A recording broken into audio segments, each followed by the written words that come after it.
történelem fog e kérdésre felelni. Legyenek a szent emlékű vértanúk megáldottak koraikban, szellemeikben, a hon szabadság Istenének legjobb áldásaival az örökké valóságon keresztül.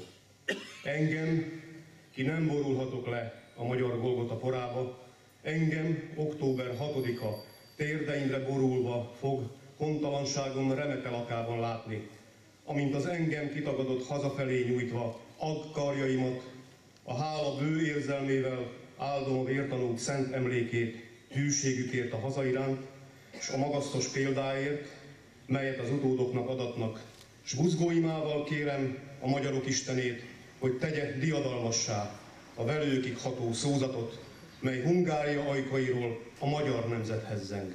Úgy legyen. Amen. Október 6-a, amikor a világosi fegyverletétel után Aradon a szabadságharc 13 tábornokát, Pesten pedig az első felelős magyar kormány miniszterelnökét végezték ki. És ez a szomorú dátum ugyanolyan kiemelt helyet kapott a nemzeti emlékezetben, mint a korszakos nagy győzelmek pillanata. Ma is szinte személyes élményként átélheti gyermek és felnőtt, és emlékeznek rá mindenütt a világon, ahol magyarok élnek. Az aradi tábornokok sok hőstettet hajtottak végre, bravúros hadmozdulataikkal csatákat nyertek, megverték az osztrák hadsereget. Szervezőkészségükkel a semmiből hozták létre a magyar honvédséget. A háborút azonban a túlerővel szemben elveszítették, és mégis az ő emlékeiket őrizzük. Érhet-e nagyobb megtiszteltetés egy katonát annál, hogy nevét 165 év után is pontosan tudjuk?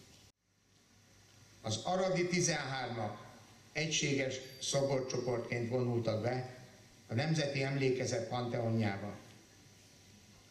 Az oszlopcsarnok timpanonjában Pallas Athéné erősebben markolja lándzsáját, Clio pedig az égre mutat történelemíró tollával a tábornokok dicső emlékezetére. Valaha volt, valamennyi diák fejből sorolta a tábornokok nevét. Ne feledjük mi sem. A Nemzeti Emlékezet a 13-akat őrizte meg. A magunk igazságának tartozunk, ha nem feledjük, a szintén Aradon kivégzett többi mártírt sem, úgy, mint Orvai Norbert ezredes Kossuth segédtisztje, később a honvéd vadász ezredek főfelügyelője. Az ítéletet kötél által 1849. augusztus 22-én hajtották végre. A 14-én emlegetett vértanú Kazinczy Lajos tábornok, Kazinczy Ferenc fia, a nagysallói hős, por és golyó által veszett el 1849. október 25-én. 1850. február 19-én végezték ki Ludwig Hope honvédezredest, hajnalú álmokfutásának utolsó áldozatát. Végül a 17. vértanú, a legendás Lenkei János tábornok, aki börtönében megőrült és összevagdalva, fűtetlen, fagyos cellájában 1850. február 7-én meghalt. E dicső tettek letéteményesei adjanak hitet és erőt mindnyájunknak hétköznapi harcaink megvívásához, családunk, községünk és hazánk boldogulásához, melyért egyenként is felelősek vagyunk. Áldozataink nem a gaz jogcíme, hanem a jóra parancs. Isten segítse hazánkat és mindnyájunkat.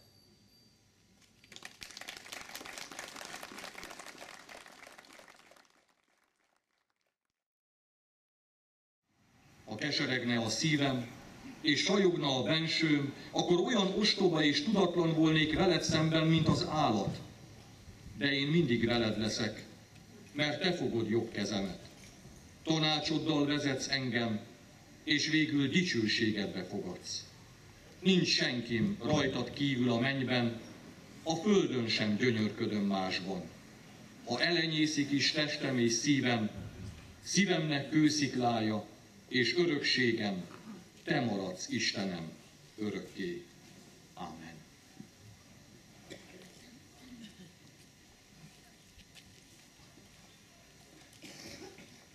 Kedves testvérek, gyermekkoromban papnak készülve buzgóminisztráns voltam, és az 50-es években még házról házra jártunk házat szentelni.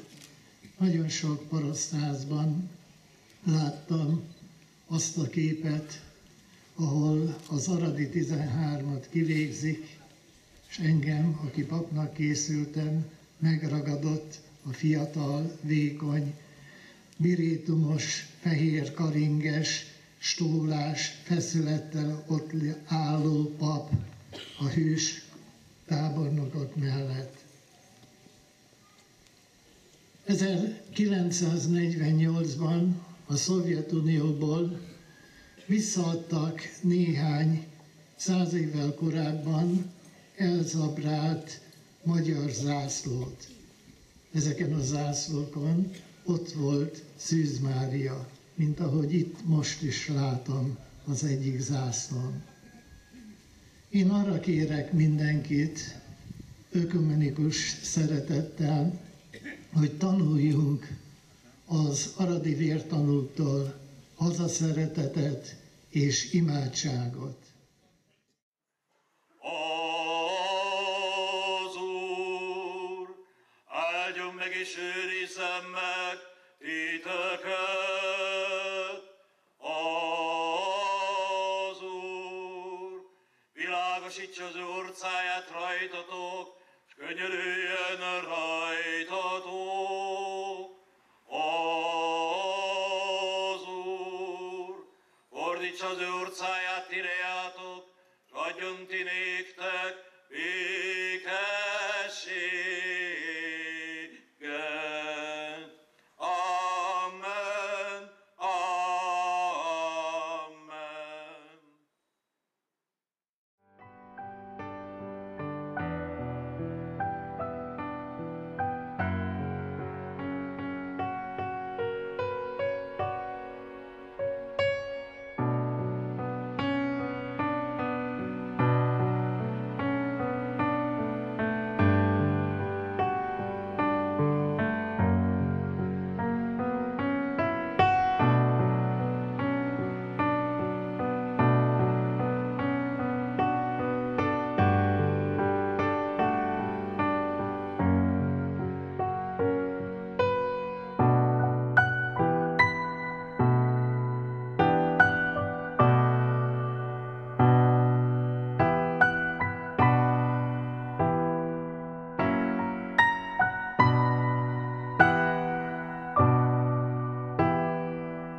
Tüzeléshez készül, Kakas veszít, magasztért, gő!